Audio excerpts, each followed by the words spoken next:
میرے دوستوں حضرت سے کافی دنوں کے بعد ملاقات ہوئی ہے ماشاءاللہ. میں آپ سے گزارش یہ کرنا چاہتا ہوں, آپ کو گوش گزار کرنا چاہتا ہوں کہ حضرت کی تقریر سننے کے لیے لوگ ہزاروں کلومیٹر کا مسافت طے کر کے لوگ اپنے قدموں سے اور پوری رات کا مسافت طے کر کے لوگ اپنی آنکھوں سے منتظر رہتے ہیں.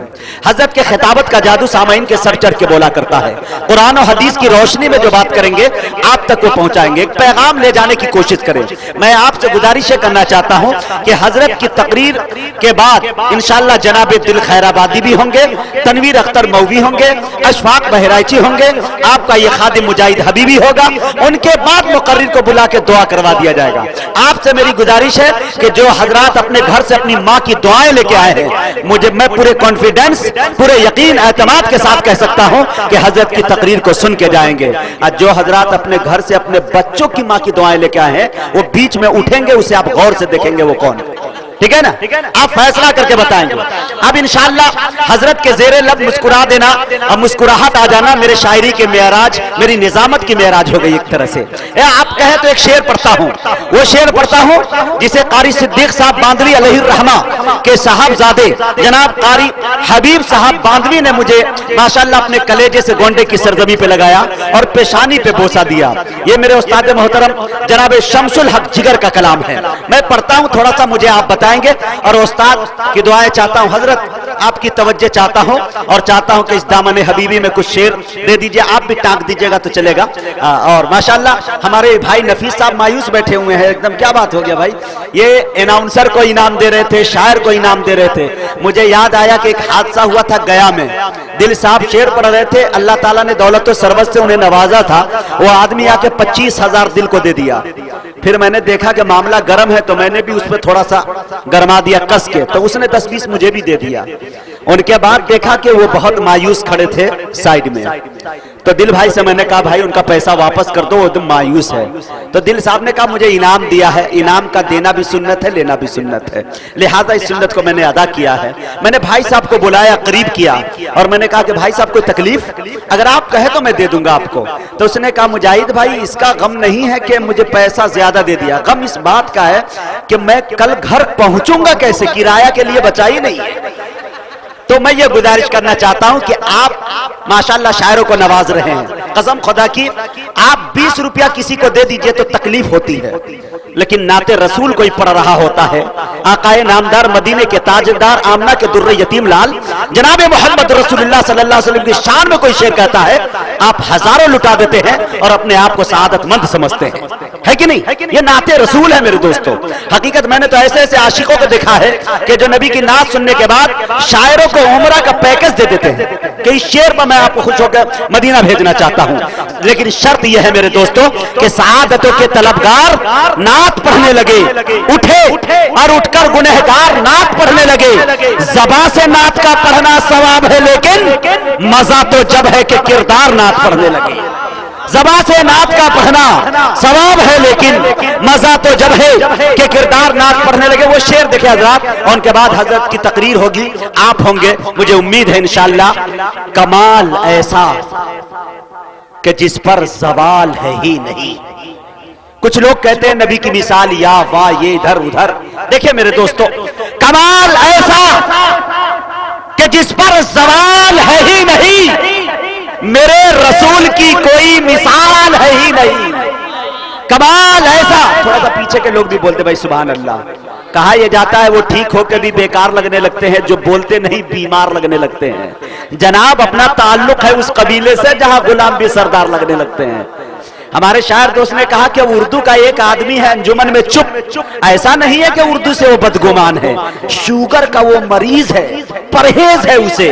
اردو کو لوگ کہتے ہیں میٹھی زبان ہے, تو اگر آپ بولیں گے نہیں تو میں سمجھ جاؤں گا کہ شاید شوگر کے مریض لوگ بیٹھے ہوئے ہیں, پرہیز ہے. لیکن انشاءاللہ آپ تھوڑا سا بتائیں مجھے انشاءاللہ. اب شعر دیکھیں حضرات, کمال ایسا کہ جس پر زوال ہے ہی نہیں, میرے رسول کی کوئی مثال ہے ہی نہیں. نگاہ رکھتے ہو تو سیرت نبی دیکھو, نگاہ رکھتے ہو تو سیرت نبی دیکھو.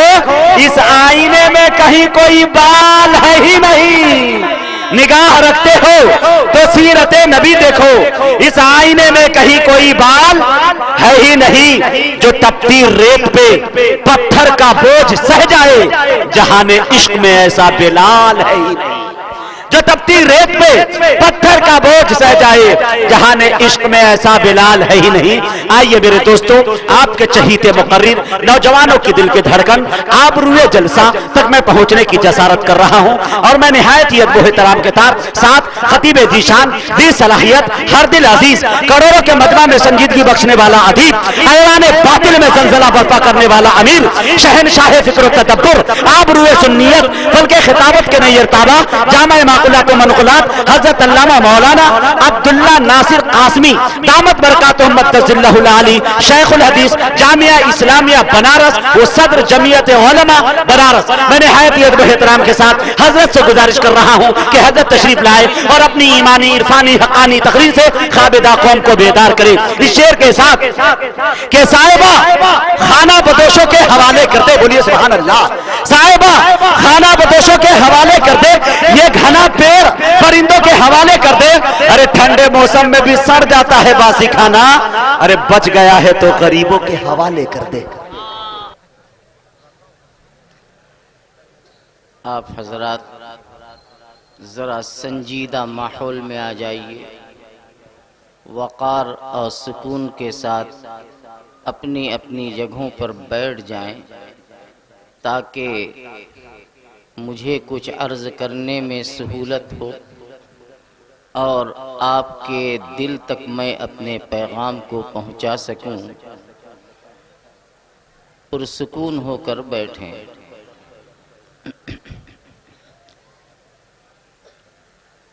الحمد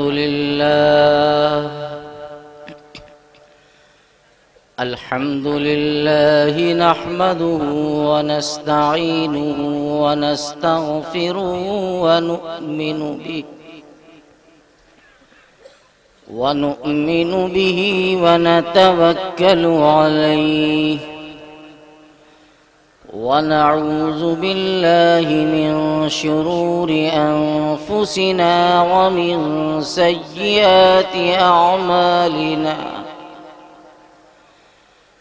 من يهده الله فلا مضل له ومن يضلله فلا هادي له،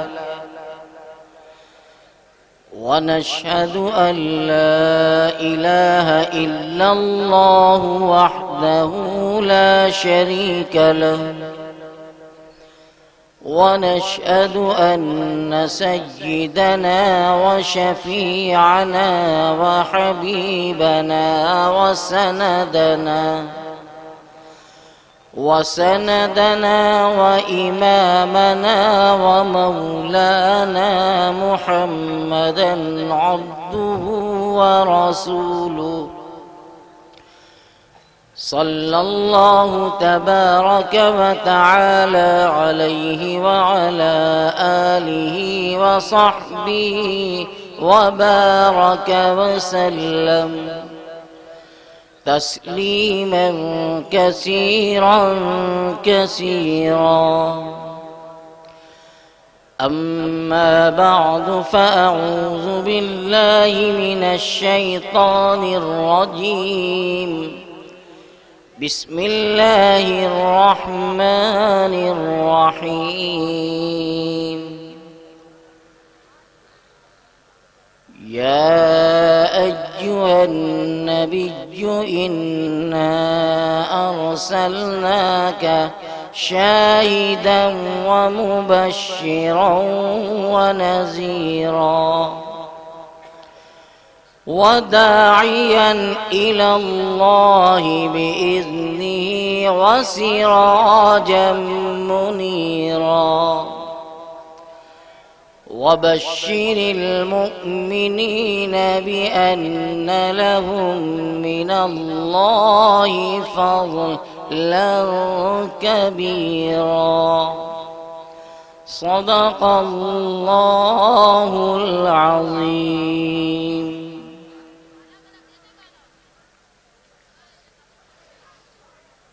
سلام اس پر کہ جس پر رب اکبر کا سلام آیا، سلام اس پر کہ جس پر رب اکبر کا سلام آیا، اور سلام اس پر کہ جس کے منہ سے خالق کا کلام آیا، اور سلام اس پر خدا کے بعد جس بندے کا نام آیا، سلام اس پر خدا کے بعد جس بندے کا نام آیا، اور سلام اس پر کہ جس کے ہاتھ سے وحدت کا جام آیا، اور سلام اس پر کہ ہے مسرور عاصی جن کی امت میں، سلام اس پر کہ ہے مسرور عاصی جن کی امت میں، اور سلام اس پر کہ جن کو منہ دکھانا ہے قیامت میں۔ صلی اللہ علیہ وعلی آلہ وصحبہ وسلم۔ صدر محترم، علماء کرام، بزرگوں اور بھائیوں، نوجوانوں اور پیارے بچوں، بڑی دیر سے آپ علماء کرام کے بیانات اور شعراء اسلام کے نعت و منقبت کے اشعار سماعت فرما رہے تھے۔ آج کا یہ اجلاس اپنی نسبت کے لحاظ سے انتہائی قابل قدر اور انتہائی عظمت کا اجلاس ہے، اس لیے کہ اس اجلاس کا عنوان ہے جلسہ سیرت النبی، یعنی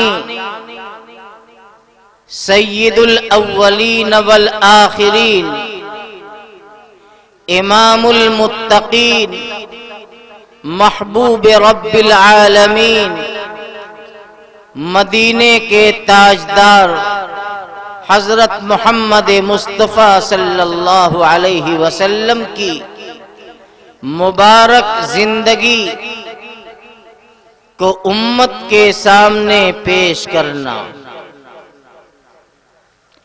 اللہ کے پیغمبر کے اوصاف و کمالات، آپ کی خوبیاں، آپ کا جمال، آپ کا کمال، آپ کے اخلاق، آپ کے کردار پر اگر کوئی انسان بیان کرنا چاہے اور وہ یہ دعویٰ کرے کہ میں اپنے آقا امام الانبیاء حضرت محمد الرسول اللہ صلی اللہ علیہ وسلم کی عظمت، آپ کے مقام اور آپ کے مرتبے کے بیان کرنے کا حق ادا کر دیا تو اس سے بڑا کوئی جھوٹ نہیں ہو سکتا۔ اللہ کے پیغمبر کی سیرت کو کوئی بیان کر ہی نہیں سکتا۔ 1400 سال سے زیادہ کا عرصہ گزر گیا اور تب سے لے کر اب تک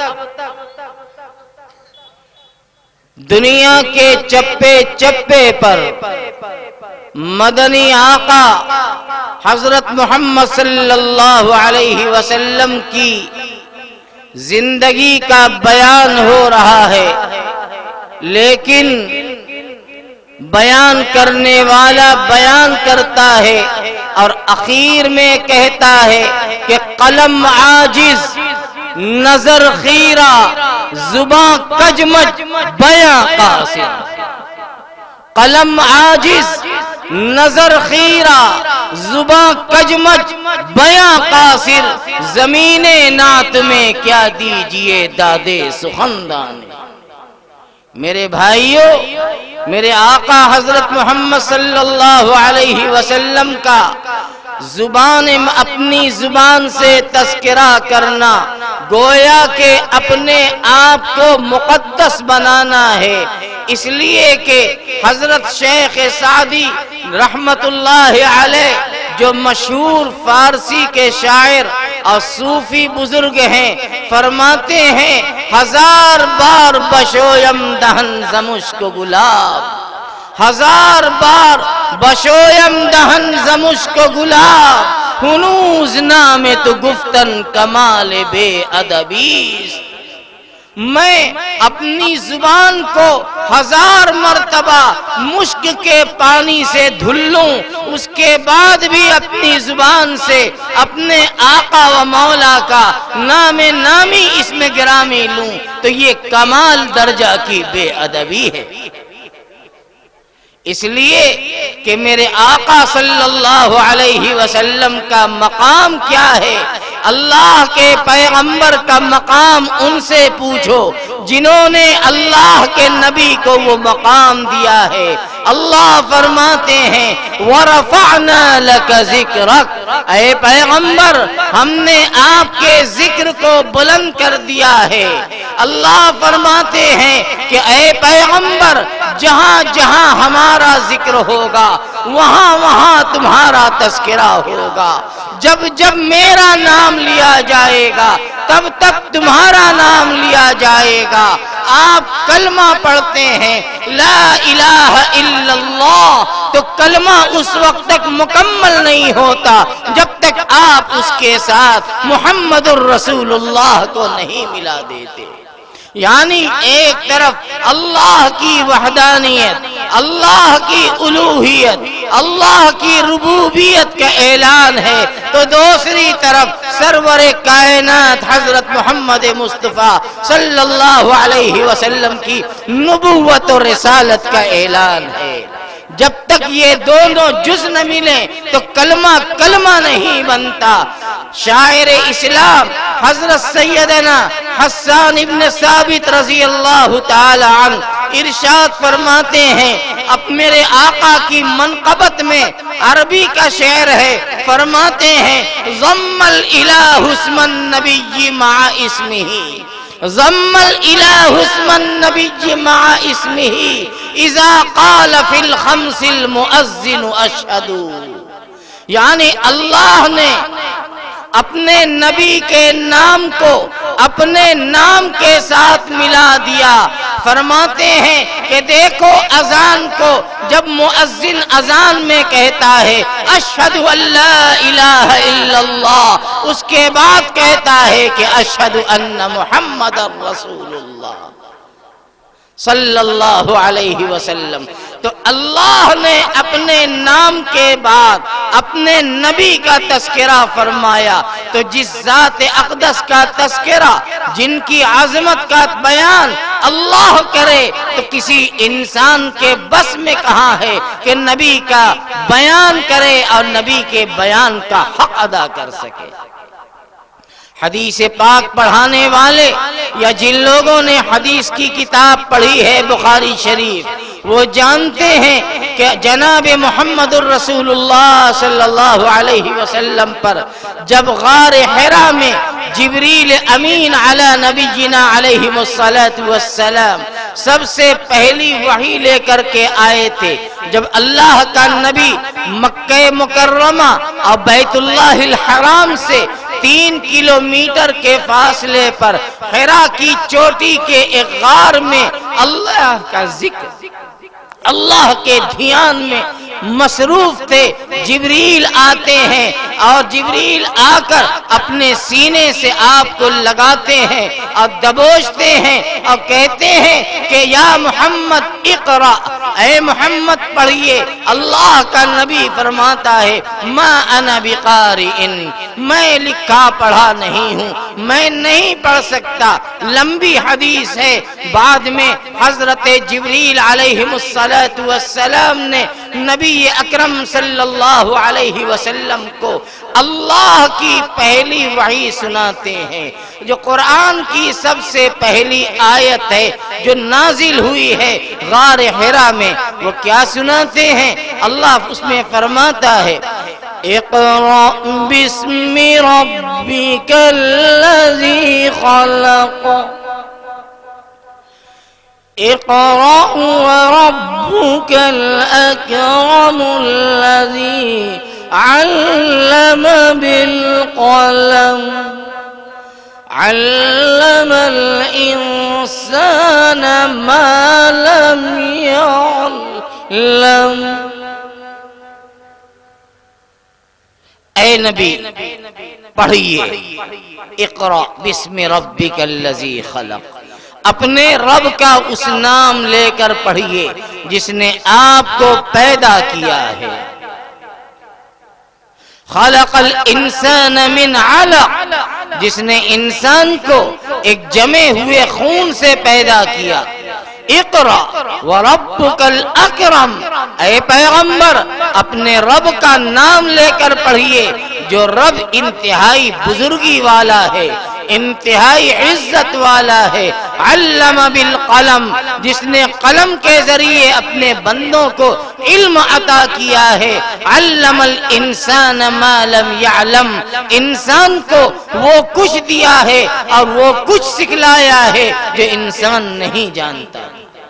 نبی کریم علیہ السلام پر جب یہ پہلی وحی نازل ہوئی، اللہ کے نبی کے جسم پر کپ کپی طاری ہو گئی۔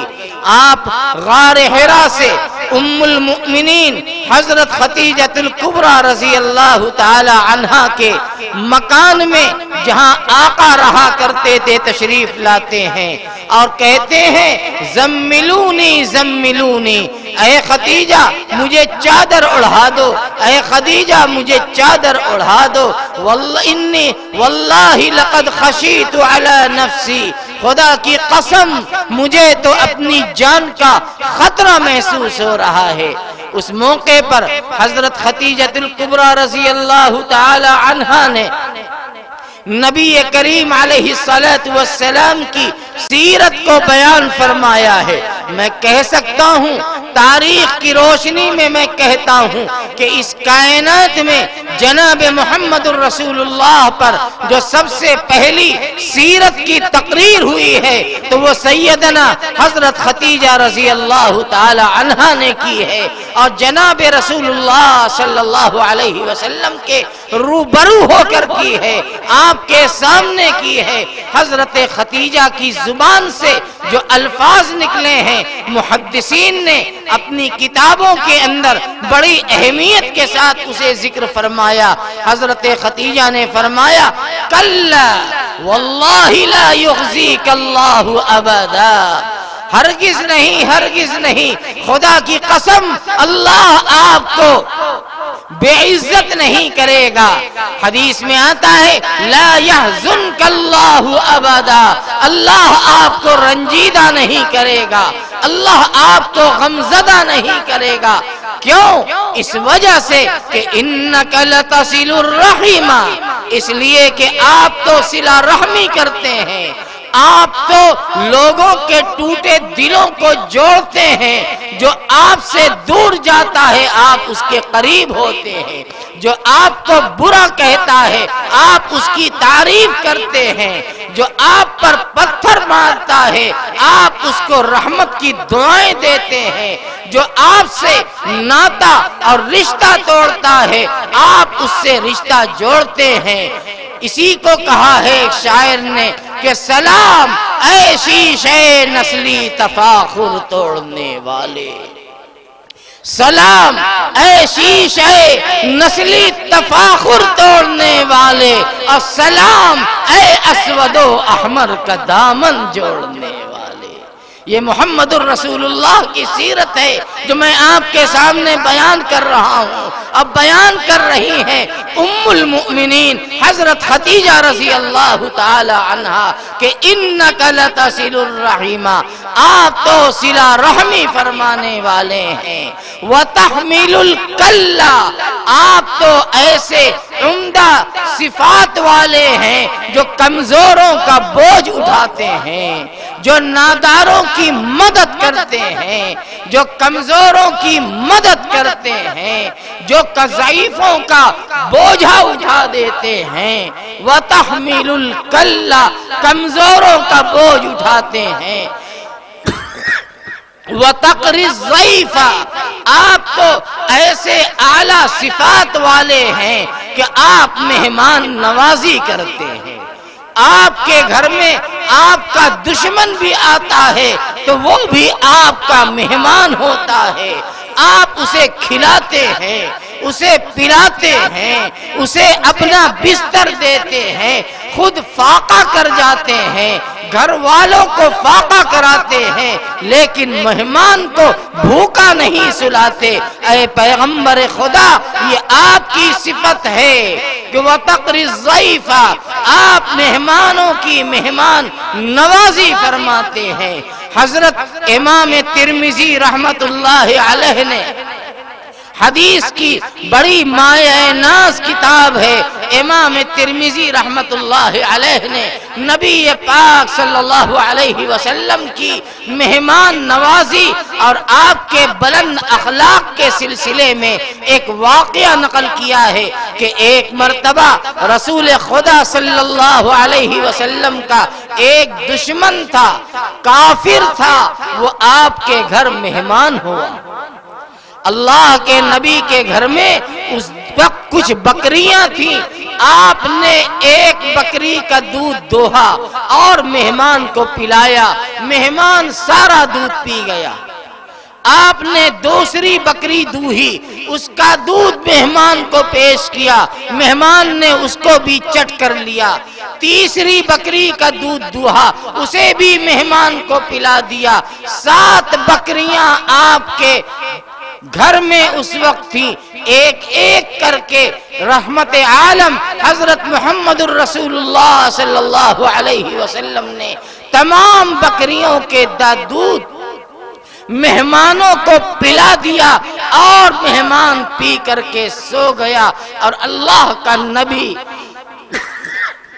اور آپ کے گھر کی عورتوں نے اس رات فاقہ کیا، اور اس کے بعد محمد الرسول اللہ کا اخلاق دیکھیے کہ وہ بستر پہ جب سوتا ہے تو رات میں اسے بدہضمی ہوتی ہے، اور محمد الرسول اللہ کے بستر کو وہ گندا کرتا ہے اور راتوں رات بھاگ جاتا ہے اٹھ کر کے کہ صبح ہوگی اور محمد صلی اللہ علیہ وسلم جب میری اس حرکت کو دیکھیں گے تو مجھے سزا دیں گے۔ لیکن واہ رے محمد الرسول اللہ کی سیرت کو سنو غور سے اور دل کے اندر اتارو اسے۔ اللہ کے نبی حضرت محمد صلی اللہ علیہ وسلم دیکھتے ہیں کہ صبح کو مہمان غائب ہے اور بستر گندا ہے، نبی اس بستر کو اٹھاتے ہیں اور اپنے ہاتھوں سے اس کی گندگی کو صاف کرتے ہیں۔ یہ محمد الرسول اللہ صلی اللہ علیہ وسلم کی سیرت اور آپ کا بلند اخلاق ہے۔ وہ کافر تلوار لے کر آیا تھا اور جب بھاگا ہے ڈر کے مارے تو تلوار بھول گیا تھا۔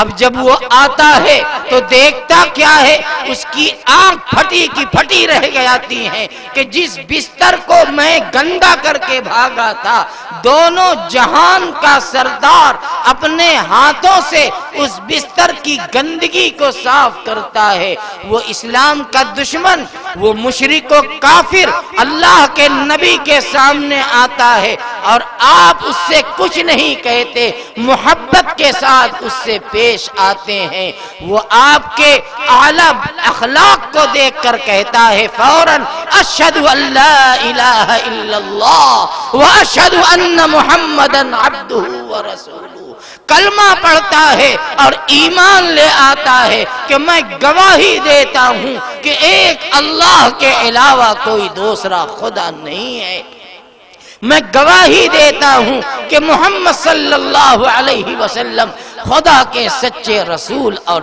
نبی ہیں۔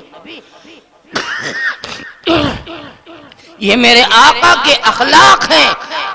حضرت خدیجۃ الکبریٰ رضی اللہ تعالی عنہا ارشاد فرماتی ہیں وَتَقْرِ الضَّيْفَ، اے محبوب کبریا آپ تو مہمانوں کی مہمان نوازی کرتے ہیں، وَتُعِينُ عَلَى نَوَائِبِ الْحَقِّ، حضرت خدیجہ نے محمد عربی تاجدار مدینہ جناب رسول اللہ صلی اللہ علیہ وسلم کی سیرت کو بیان فرماتی ہیں کہ وَتُعِينُ عَلَى نَوَائِبِ الْحَقِّ، حق کے معاملے میں جو امت پر مصیبتیں آتی ہیں، پریشانیاں آتی ہیں، تو ایمان والوں کی آپ مدد فرماتے ہیں۔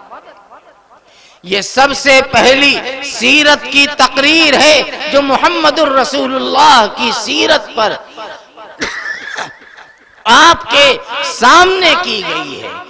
میرے بھائیوں، میرے دوستو، اگر اس جملوں کو کی تشریح کی جائے تو رات گزر جائے گی، لیکن آقا مدنی صلی اللہ علیہ وسلم کی سیرت کا حق ادا نہیں ہوگا۔ حدیث شریف میں آتا ہے کہ جناب رسول اللہ صلی اللہ علیہ وسلم اپنے دسترخوان پر جب تک کوئی مہمان نہ ہوتا تھا کھانا تناول نہ فرماتے تھے۔ ایک مرتبہ جناب رسول اللہ صلی اللہ علیہ وسلم کی خدمت میں ایک مہمان تھے، نبی کے گھر میں اس دن کھانے کو کچھ نہیں تھا۔ اللہ کے نبی کی 9 بیویاں تھیں، ازواج مطہرات کی تعداد 11 ہے لیکن 9 زندہ تھیں۔ آپ نے ہر گھر میں پتہ کروایا کہ کچھ کھانے کو ہے، ہر گھر سے جواب ملا کہ آج تو کھانے کو کچھ بھی نہیں ہے۔ ذرا غور کیجئے، یہ دونوں جہان کے سردار کا مکان ہے اور آپ کا گھر ہے کہ آپ کے گھر میں پیٹ بھر کیا آدھا پیٹ کھانے کا بھی سامان نہیں ہے۔ میں قسم کھاتا ہوں اللہ کی کہ اگر آپ اشارہ کر دیتے تو مدینے کے احد کا پہاڑ سونے کا ہو جاتا، احد پہاڑ سونے کا ہو جاتا، لیکن آپ کی زندگی تنگی کی، فقر کی، تنگ دستی کی زندگی تھی۔ محمد الرسول اللہ کے گھر میں اس دن کھانے کو کچھ نہیں تھا۔ ایک مہمان ہے، مہمان کو کیسے کھلایا جائے؟ اللہ کے پیغمبر نے صحابہ کے سامنے اعلان کیا کہ کون ہے جو آج میرے اس مہمان کو اپنے گھر لے جائے اور اس کو کھانا کھلائے، اس کے لیے جنت ہے۔ نبی صحابہ کے درمیان یہ اعلان فرما رہے ہیں کہ یہ میرا مہمان ہے، جو اس کو اپنے ساتھ لے جائے، اپنے دسترخوان پر کھلائے، میں اس کو جنت کی خوشخبری سناتا ہوں۔ ایک انصاری صحابی حضرت سیدنا ابو طلحہ رضی اللہ تعالی عنہ کھڑے ہوتے ہیں اور کہتے ہیں کہ یا رسول اللہ، اس مہمان کو میں اپنے گھر لے جاؤں گا۔ سنو میرے دینی بھائیوں، سنو اور دل میں اتارو اسے۔ وہ اس مہمان کو گھر لے کر آتے ہیں، بیوی سے کہتے ہیں کہ دیکھو آج میرے ساتھ محمد الرسول اللہ کے مہمان آئے ہوئے ہیں، گھر میں جو کچھ ہے اچھا سے اچھا کھانا بناؤ تاکہ نبی کے اس مہمان کی خاطرداری اچھی طرح سے ہو سکے۔ حضرت ابو طلحہ رضی اللہ تعالی عنہ کی زوجہ محترمہ فرماتی ہیں کہ ارے آج تو گھر میں کھانے کے لیے ہمارے اور آپ کے لیے کچھ بھی نہیں ہے، صرف تھوڑا سا کھانا ہے جس کو بچوں کو کھلانا ہے، بس ہم اور آپ کو ہیں کہ ہمیں تو ہم دونوں کو بھوکے سو جانا ہے۔ حضرت ابو طلحہ فرماتے ہیں کہ بچوں کو بہلا پھسلا کر کے سلا دو اور کھانا بناؤ، اور کھانا بنا کر کے دسترخوان پر لا کے ڈال دو۔ اور یہ وہ زمانہ تھا کہ یہ بجلیاں نہیں تھیں، یہ الیکٹرک نہیں تھی، یہ قمقمے اور بلب اور کپے نہیں تھے کہ اس کی روشنی سے آج آنکھیں چمک رہی ہیں۔ وہ ڈبری جلانے کا اور شمع جلانے کا دور تھا۔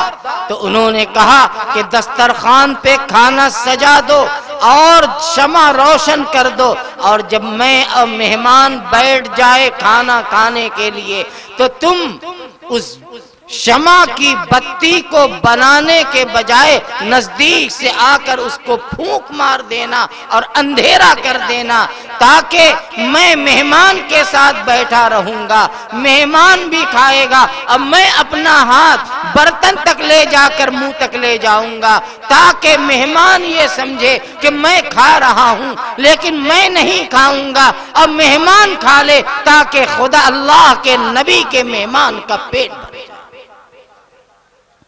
چنانچہ یہی ہوا، کھانا لگ گیا، مہمان بیٹھ گئے، ابو طلحہ بیٹھ گئے، اور شمع کو گل کر دیا گیا، اور حضرت ابو طلحہ بھوکے رہے، مہمان نے پیٹ بھر کے کھایا۔ صبح کو فجر کی نماز کے موقع پر حضرت ابو طلحہ رضی اللہ تعالی عنہ مسجد نبوی میں مدنی آقا حضرت محمد الرسول اللہ صلی اللہ علیہ وسلم کی خدمت میں حاضر ہوتے ہیں۔ نبی علیہ السلام نے جس وقت ابو طلحہ کو دیکھا، آپ کے چہرے پر تبسم کھیل رہا تھا، آپ مسکرا رہے تھے کہ آپ کی مسکراہٹ وہ یوں مسکرائے جان سی کلیوں میں آ گئی، اور وہ یوں لب کشا ہوئے کہ گلستہ بنا گیا۔ حضرت نبی اکرم صلی اللہ تعالی علیہ وسلم تبسم فرما رہے ہیں، آپ پوچھتے ہیں کہ اے ابو طلحہ یہ بتاؤ کہ تم نے رات مہمان کے ساتھ کون سا عمل کیا ہے کہ اللہ نے تمہاری تعریف میں آیت نازل کی ہے؟ تم نے کون سا عمل کیا ہے؟ وہ عمل تمہارا کیا ہے؟ ابو طلحہ فرماتے ہیں کہ یا رسول اللہ میں نے کوئی خاص عمل نہیں کیا، بات یہ تھی کہ گھر میں تھوڑا سا کھانا تھا، ہم نے مہمان کو کھلا دیا، میں، میری بیوی، میرے بچے بھوکے رہ گئے، میں نے مہمان کو کھلا دیا، بس یہی کام کیا ہے اور کوئی کام نہیں کیا ہے۔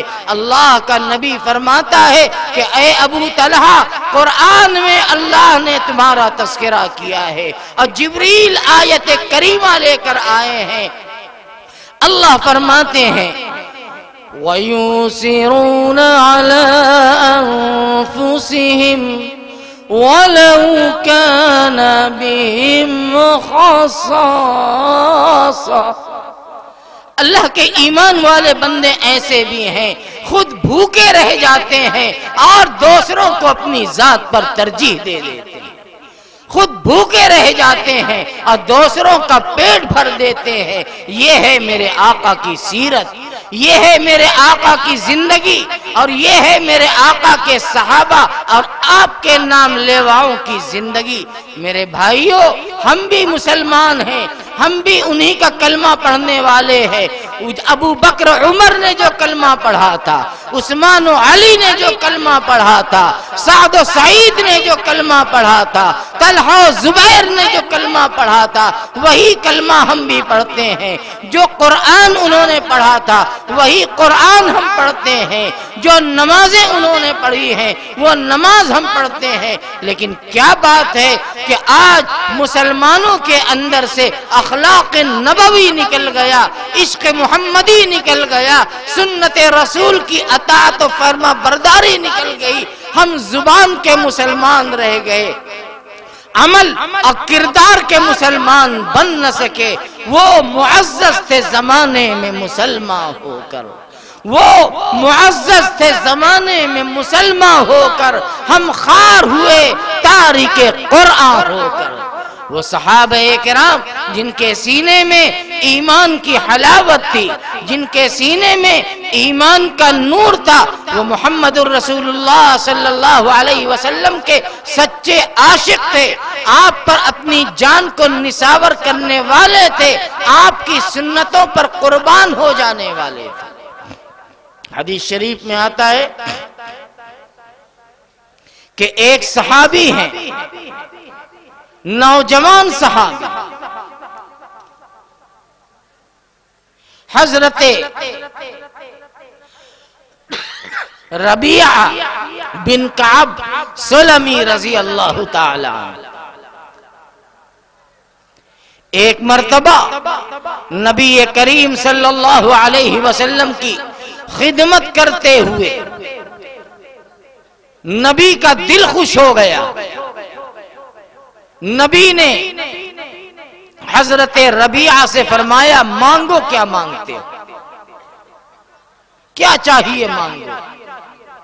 خدا کی قسم اگر کونین کا خزانہ بھی حضرت ربیعہ مانگتے، نبی کی توجہ سے وہ بھی مل جاتا، لیکن وہ صحابی جو محمد الرسول اللہ کے محبت اور عشق میں مرنے والے تھے، جب نبی کی زبان سے یہ سنا کہ اے ربیعہ مانگو، کیا مانگتے ہو، عجیب بات مانگی۔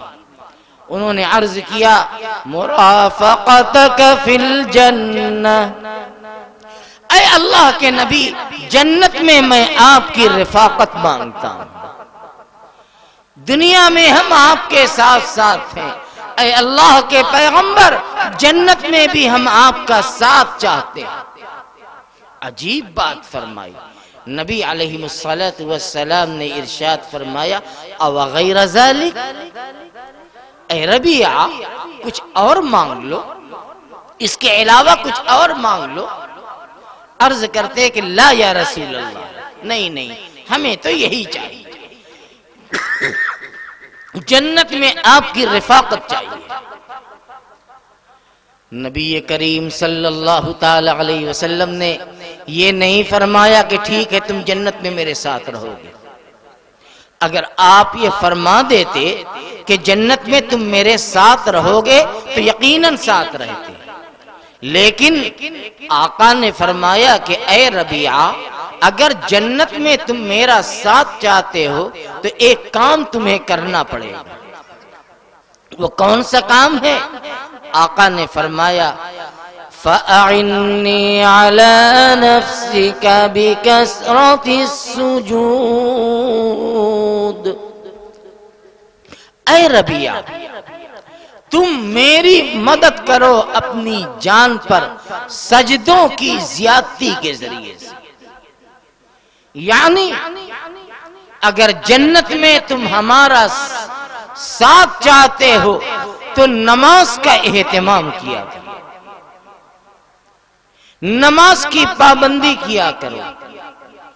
اللہ اگر توفیق عطا فرمائے تو فرض، واجب اور سنت کے علاوہ نفلی نماز کا اہتمام کیا کرو۔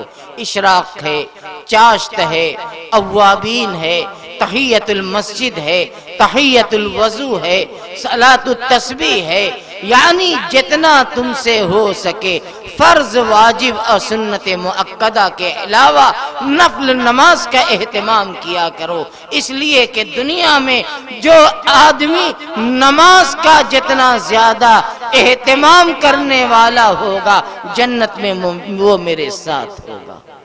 میرے بھائی، ایک طرف میرے آقا صلی اللہ علیہ وسلم اپنے چہیتے اور لاڈلے صحابی کو نماز کی تاکید کا حکم کرتے ہیں۔ اے مسلمانوں ذرا اپنے دل پر ہاتھ رکھ کے بتاؤ کہ آج مسلمانوں کا کتنا فیصد ہے جو نماز پڑھتا ہے اور کتنا فیصد ہے جو نماز سے دور ہے۔ مسجد میں اذان ہوتی رہتی ہے، مؤذن فجر سے لے کر عشاء تک پانچوں ٹائم مسجد کے مینار سے آواز لگاتا ہے، حی علی الصلاۃ، حی علی الصلاۃ، آؤ نماز کے لیے، آؤ نماز کے لیے، حی علی الفلاح، آؤ کامیابی کے لیے، آؤ کامیابی کی طرف۔ فجر کی نماز میں اعلان کرتا ہے الصلاۃ خیر من النوم، الصلاۃ خیر من النوم، نماز نیند سے بہتر ہے۔ لیکن ہمارا بچہ، ہمارا جوان، ہمارا بوڑھا، ہماری عورتیں بستروں پہ خراٹے لیتی ہیں، اور دن کا وقت ہوتا ہے، کوئی اپنے کارخانے پر ہے، کوئی بیٹھک میں ہے، کوئی چائے خانوں میں ہے، کوئی دوستوں میں غپ شپ کر رہا ہے، اب مسجد میں نماز ہو رہی ہے۔ میرے بھائیوں، ذرا انصاف کے ساتھ دل پر ہاتھ رکھ کے بتاؤ کہ اللہ کی رحمت نازل ہوگی کہ خدا کا غضب نازل ہوگا؟ آج مسلمان جو برباد ہے، مسلمان جو پریشان ہے، مسلمانوں پر جو فتنے ہیں، اس کا سبب مسلمان ہے، ہم ہیں، آپ ہیں، ہمارے بچے ہیں، ہماری عورتیں۔ آج ہر گھر کے اندر ناچ ہے، گانا ہے، ٹی وی ہے، موبائل ہے، جوان ہے کہ بچہ ہے کہ بوڑھا ہے، اس کے ہاتھ میں موبائل ہے، وہ اس میں سنیما دیکھتا ہے، اس میں ڈرامے دیکھتا ہے، اس میں کہانیاں سنتا ہے۔ مسجد میں اذان ہوتی ہے، مسجد میں نماز ہوتی ہے۔ جناب رسول اللہ صلی اللہ علیہ وسلم نے اس واقعے کو قیامت کی نشانی بیان فرمایا ہے۔ اللہ کے نبی نے فرمایا وَظَهَرَتِ الْقَيْنَاتُ وَالْمَعَازِفُ، قیامت کی نشانیوں میں سے ایک نشانی یہ ہے کہ گانے بجانے والیوں کی زیادتی ہو جائے گی۔ آج سے 50 سال 70 سال پہلے عورتیں ناچتی تھی، گاتی تھی، لیکن آج الیکٹرانک کا دور ہے، ٹیکنالوجی کا دور ہے، سیٹلائٹ کا زمانہ ہے۔ اب یہ موبائل کے ذریعے، ریڈیو کے ذریعے، ٹی وی کے ذریعے، ملٹی میڈیا کے ذریعے سے آج ہر گھر میں ناچ ہے، ہر گھر میں گانے ہیں، ہر گھر میں بجانے ہیں۔ میرے آقا حضرت محمد الرسول اللہ صلی اللہ علیہ وسلم ارشاد فرماتے ہیں کہ جس گھر کے اندر گانا اور بجانا ہوگا وہاں رحمت کے فرشتے نہیں آئیں گے، وہاں رحمت کے فرشتے نہیں آئیں گے، وہاں بلائیں آئیں گی، بیماریاں آئیں گی، مصیبتیں آئیں گی، آفتیں آئیں گی۔ آج ہر مسلمان بیماریوں سے، بلاؤں سے پریشان ہے، کوئی مقدمے میں الجھا ہوا ہے، کوئی بیماریوں سے پریشان ہے، کوئی کسی کی اولاد نالائق اور نافرمان ہے، کوئی اس میں پریشان ہے، کوئی اپنی روزی روٹی سے پریشان ہے۔ میرے بھائیوں، مسلمان اگر اسلامی صفات پر اور محمد الرسول اللہ والی زندگی پر آ جائے تو کوئی وجہ نہیں ہے کہ مسلمان پریشان ہو جائے، اس لیے کہ اللہ کا یہ وعدہ ہے کہ اے ایمان والو، ان تنصروا اللہ ینصرکم وَيُثَبِّتْ أَقْدَامَكُمْ، اگر تم اللہ کی مدد کرو گے اللہ تمہاری مدد کرے گا، اللہ تمہارے قدموں کو جمع دے گا۔ اللہ کی مدد کا مطلب یہ نہیں ہے کہ معاذ اللہ ثم معاذ اللہ خدا کمزور ہے، خدا ہماری مدد کے محتاج ہیں، نہیں، خدا کی مدد یہ ہے کہ خدا نے اپنے آخری پیغمبر ہمارے آقا کے ذریعے اپنا جو پیغام بھیجا ہے ہم تک، قرآن کی شکل میں، حدیث کی شکل میں جو پیغام بھیجا ہے، اگر ہم خدا کے احکامات کو 100% اپنی زندگی کے اندر اتاریں گے تو یہی مطلب ہے ان تنصر اللہ کا، کہ اگر تم اللہ کی مدد کرو گے، اللہ کا کہنا مانو گے، نبی کے طریقے پر چلو گے تو اللہ فرماتا ہے ینصرکم، اللہ تمہاری مدد کریں گے اور تمہارے قدموں کو جمع دیں گے، تمہارے اندر سے وہن کو، بزدلی کو، کمزوری کو تمہارے دلوں سے نکال دیں گے، اعتماد اور توکل علی اللہ کی اعلیٰ صفات تمہارے اندر پیدا ہو جائے گی، اللہ پر کامل بھروسہ ہو جائے گا، اللہ کی مدد جب آ جائے گی اور جس کے ساتھ خدا کی مدد شامل حال ہو جائے، پھر دنیا کا کون سا بڑا سے بڑا انسان اور دنیا کی کون سی طاقت اور دنیا کی کون سی حکومت ہے جو مسلمانوں کے ساتھ ناانصافی اور ظلم کرے اور ان کا حق چھینے۔ اللہ کا اعلان ہے قرآن کے اندر، اللہ فرماتا ہے إِن يَنصُرْكُمُ اللَّهُ فَلَا غَالِبَ لَكُمْ، اگر اللہ تمہاری مدد کرے گا تو تم پر دنیا کی کوئی طاقت غالب نہیں آ سکتی، چاہے وہ دنیا کی سپریم طاقت کیوں نہ ہو، وہ غالب نہیں آ سکتی، اس لیے کہ ایمان والوں سے زیادہ عزت اور ایمان والوں سے زیادہ طاقت کسی کے پاس نہیں ہے۔ لیکن اللہ یہ بھی فرماتا ہے وَإِن يَخْذُلْكُمْ فَمَنْ ذَا الَّذِي يَنصُرُكُمْ مِنْ بَعْدِهِ، اور اگر تمہاری شامت اعمال یہاں تک پہنچ گئی کہ اگر خدا تمہیں ذلیل اور خدا تمہیں بے عزت کرے تو دنیا کی کون سی طاقت ہے جو تمہیں عزت کی بلندی تک پہنچا سکے؟ خدا کی مدد کے بغیر تم عزت نہیں حاصل کر سکتے۔ اے مسلمانوں، کان کھول کے سن لو، اگر تم چاہتے ہو کہ ہماری دنیا میں بھی سکون ہو جائے، ہمارا کاروبار بھی اچھا ہو جائے، ہماری اولاد بھی ہماری فرما بردار بن جائے، تو اس کے لیے صرف ایک طریقہ ہے کہ تم اپنی زندگی میں محمد الرسول اللہ کے طریقے کو اپنائیں، محمد الرسول اللہ کی زندگی کو اپنی زندگی بنا لو تو خدا کی مدد تمہارے ساتھ۔ ابھی شاعر صاحب پڑھ رہے تھے حضرت بلال حبشی رضی اللہ تعالی عنہ کے قربانیوں کی ایک جھلک اپنے کلام کے ذریعے پیش کر رہے تھے کہ سیدنا بلال حبشی رضی اللہ تعالی عنہ امیہ بن خلف کے غلام تھے، اور امیہ بن خلف اسلام کا کٹر دشمن، محمد الرسول اللہ کا دشمن تھا، لیکن حضرت بلال کی قسمت میں اللہ نے ایمان رکھا تھا، اور حضرت بلال حبشی رضی اللہ تعالی عنہ ایمان لاتے ہیں، محمد الرسول اللہ کی غلامی اختیار کرتے ہیں۔ ان کا مالک امیہ بن خلف کیسی کیسی سزائیں دیتا ہے، مکہ مکرمہ کی تپتی اور چلچلاتی پتھریلی زمین پر لٹا کر ان کے سینے پر وزندار پتھر رکھ کر مکہ کے اوباشوں کے حوالے ان کو کرتا ہے، اور وہ اوباش، وہ لفنگے ان کو تپتی ہوئی زمین پر گھسیٹتے ہیں، لیکن حضرت بلال کی زبان سے اللہ احد، اللہ احد کا کلمہ نکل رہا ہے کہ اللہ ایک ہے، اللہ ایک ہے، یعنی حضرت بلال یہ کہنا چاہتے ہیں کہ تم میری جان تو لے سکتے ہو، لیکن میرے دل میں جو ایمان کی کرن ہے، جو ایمان کی شمع روشن ہو چکی ہے، وہ ایمان تم نہیں لے سکتے، تم میرے جسموں کو ٹکڑے ٹکڑے کر دو۔ کسی شاعر نے کیا خوب کہا ہے کہ جو جان مانگو تو جان دیں گے،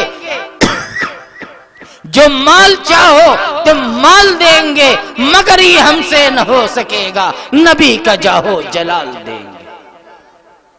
سیدنا بلال حبشی رضی اللہ تعالی عنہ اپنی زبان سے اللہ احد، اللہ احد کہہ رہے ہیں، دیکھنے والوں کا دل بھی پسیج رہا ہے کہ بلال کو کیسی تکلیف ہو رہی ہے۔ حضرت بلال رضی اللہ تعالی عنہ سے بعد میں کسی صحابی نے پوچھا کہ اے بلال بتاؤ کہ جب مکہ کی تپتی ہوئی زمین پر تمہیں گھسیٹا جا رہا تھا اور تمہارا جرم صرف اتنا تھا کہ تم نے بتوں کا انکار کیا تھا، تم نے ایک اللہ کا اقرار کیا تھا، یہی تمہارا جرم تھا، اور تمہیں اتنی اذیت دی گئی، بتاؤ تمہارے اوپر اس وقت کیا گزر رہی تھی؟ قربان جائیے محمد الرسول اللہ کے صحابہ پر۔ حضرت بلال کہتے ہیں وحدہ لا شریک کی قسم، اس وقت اللہ احد کہتے ہوئے مجھے جتنا مزہ آ رہا تھا اتنا مزہ اس وقت بھی نہیں آ رہا۔ اسے کہتے ہیں ایمان کی حلاوت، اسے کہتے ہیں ایمان کی چاشنی، اسے کہتے ہیں لذت ایمانی، اور اس کو کہتے ہیں عشق حقیقی۔ صحابہ کے دل میں محمد الرسول اللہ کی حقیقی محبت پیوست تھی۔ ایک حدیث سناتا ہوں بخاری شریف کی۔ ایک مرتبہ جناب رسول اللہ صلی اللہ علیہ وسلم نے، وہی حضرت بلال ہیں، ایک مرتبہ جناب رسول اللہ صلی اللہ علیہ وسلم نے حضرت بلال حبشی رضی اللہ تعالی عنہ سے کہا کہ اے بلال، ایمان لانے کے بعد تم نے سب سے اچھا عمل کون کیا ہے کہ میں نے جنت میں اپنے آگے آگے تمہارے کھڑاؤں کی آواز سنی۔ اللہ کے پیغمبر کو اللہ نے جنت میں پہنچایا، خواب کے ذریعے زیارت کرائی کہ نبی جنت میں ہے، تو نبی دیکھتے کیا ہے کہ بلال آگے آگے چل رہے ہیں اور ان کے پاؤں میں لکڑی کی کھڑاؤں جو آج سے 50 سال پہلے ہمارے گھروں میں بھی پہنا جاتا تھا، تمہارے کھڑاؤں کی آواز آگے آگے۔ اے بلال، تمہارا وہ کون سا ایسا عمل ہے کہ جنت میں تم مجھ سے آگے آگے چل رہے تھے؟ حضرت بلال حبشی رضی اللہ تعالی عنہ سنتے ہیں، مچل جاتے ہیں اور کہتے ہیں کہ یا اے اللہ کے پیغمبر، میرے ماں باپ آپ پر قربان، فدا ہو ابی و امی، میرے ماں باپ اور میری جان آپ پر قربان، میرے پاس تو کوئی ایسا عمل نہیں ہے۔ ہاں، ایک عمل ہے جو میں کرتا ہوں اور بڑی پابندی سے کرتا ہوں۔ میرے بھائیوں ذرا سنو اور کوشش کرو کہ وہ عمل اپنی زندگی میں داخل کر لیں۔ حضرت بلال نے فرمایا یا رسول اللہ، ایک عمل میں کرتا ہوں کہ جب میں وضو کرتا ہوں تو 2 رکعت تحیۃ الوضو پڑھتا ہوں، بس یہی ایک عمل ہے جو میں کرتا ہوں، اب باقی تو وہی عمل کرتا ہوں جو دوسرے صحابہ کرتے ہیں۔ نبی کریم صلی اللہ علیہ وسلم نے ارشاد فرمایا کہ اے بلال، بس یہی ہے وہ عمل کہ جو جنت میں تم کو میرے آگے چلا رہا ہے، لیکن ایک بات کی وضاحت ضروری ہے کہ اس سے آپ یہ نہ سمجھیے گا کہ معاذ اللہ حضرت بلال کا مقام امام الانبیاء حضرت محمد الرسول اللہ صلی اللہ علیہ وسلم سے بڑھ گیا، حاشا وکلا۔ ایک کیا ہزاروں بلال بھی نبی کے قدموں پر قربان ہو جائے تو نبی کا مقام کی ہم سری نہیں کر سکتے۔ بات یہ ہے کہ بلال آگے آگے آقا کے سامنے چل رہے تھے، ان کی حیثیت وہی تھی جیسے بادشاہ پیچھے ہوتا ہے، سنتری آگے چلتے ہیں، خادم آگے چلتے ہیں، تو خادم ہے بلال، مخدوم ہے محبوب کبریا رحمت للعالمین صلی اللہ علیہ وسلم جو پیچھے پیچھے چلتے۔ میرے بھائیوں، صحابہ اکرام کی قربانیاں، محمد الرسول اللہ صلی اللہ علیہ وسلم کے ساتھ ان کا تعلق، ان کی محبت کیسی تھی۔ ایک حدیث میں آپ کو سناتا ہوں۔ ایک مرتبہ نبی کریم صلی اللہ تعالی علیہ وسلم کے ایک صحابی بے قرار ہو کر کے آئے اور فرمایا کہ یا رسول اللہ، اچانک میرے دل میں یہ بات آئی کہ دنیا میں ہمارا معاملہ تو ایسا ہے کہ جب ہم اپنے گھروں میں ہوتے ہیں اور آپ کی یاد ہمیں تڑپاتی ہے تو ہم آپ کی مسجد میں آ کر آپ کا دیدار کر لیتے ہیں اور میرے دل کو ٹھنڈک مل جاتی ہے۔ ان آنکھوں سے آپ کے جمال جہاں آرا کا دیدار کر لیتے ہیں، ہمیں سکون مل جاتا ہے۔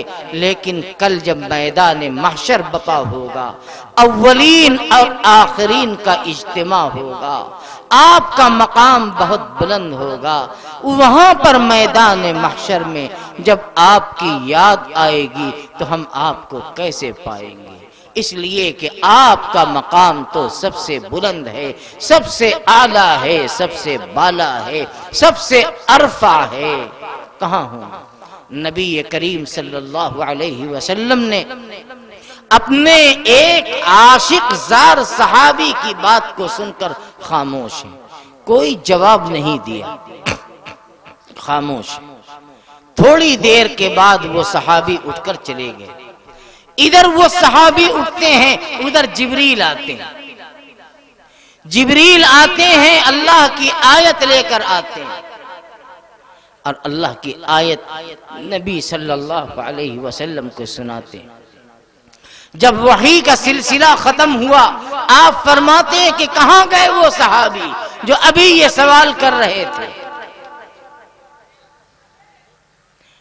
وہ صحابی واپس آئے کہ ہاں انا یا رسول اللہ، اے اللہ کے پیغمبر ہم یہاں موجود ہیں. آپ علیہ الصلوۃ والسلام نے فرمایا کہ تمہارے سوال کے جواب میں اللہ تعالیٰ نے قرآن میں ایک آیت اتاری ہے. وہ آیت کیا ہے؟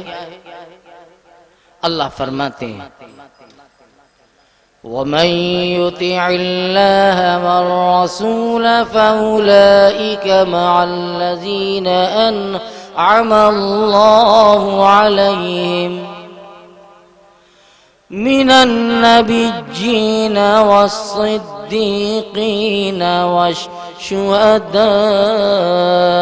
وَالصَّالِحِينَ وَحَسُنَ أُولَئِكَ رَفِيقًا.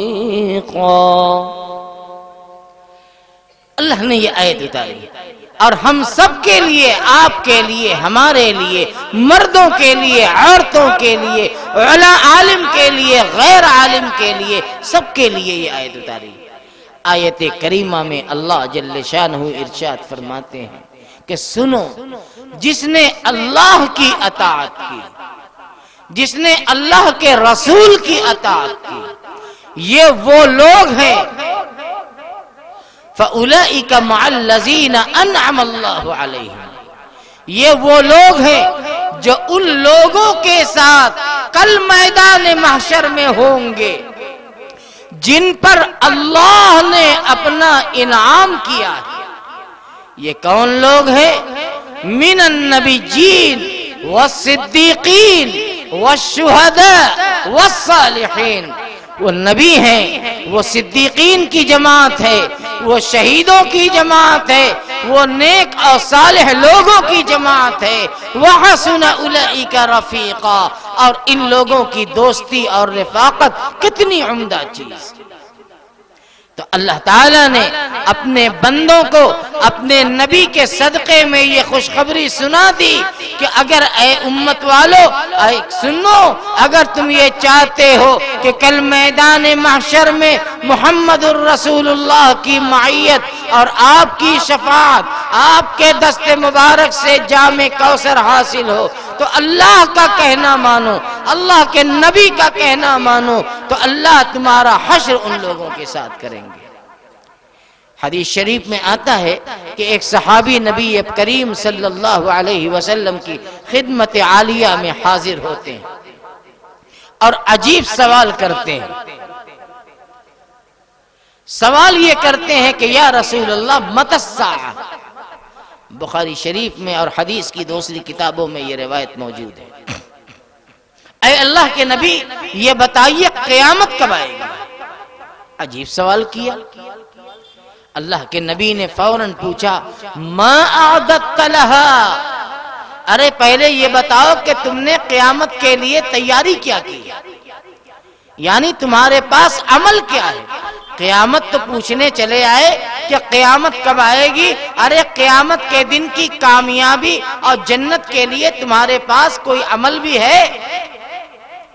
تو وہ صحابی کہتے ہیں کہ اللہ کے پیغمبر، میرے پاس عمل کے اعتبار سے نہ بہت زیادہ نمازیں ہیں، نہ میں نے بہت زیادہ صدقہ و خیرات کیا ہے، یعنی عمل کے اعتبار سے بہت بڑا ذخیرہ تو میرے پاس نہیں ہے، ہاں ایک دولت میرے پاس ہے، وَلَكِنِّي أُحِبُّ اللَّهَ وَرَسُولُهُ یا وَرَسُولَهُ، ہاں میں اللہ سے سچی محبت رکھتا ہوں، اللہ کے نبی سے سچی محبت رکھتا ہوں، بس یہی میرے پاس سرمایہ ہے، اور میری کل پونجی یہی ہے کہ میرے دل میں اللہ کی اور اللہ کے نبی کی محبت ہے، اور میرے پاس عمل کے نام پر کوئی زیادہ نہیں ہے۔ نبی کریم علیہ السلام نے ارشاد فرمایا، تو سنو، اگر تم سچ کہتے ہو کہ واقعی تمہارے دل میں اللہ اور اس کے رسول کی سچی محبت ہے، تو یہ پیغام اور یہ خوشخبری میرے پاس سے لے جاؤ کہ انک مع من احببت، کہ کل میدان محشر میں ان لوگوں کے ساتھ تمہارا حشر ہوگا جن کی محبت تمہارے دل کے اندر بسی ہوئی ہے۔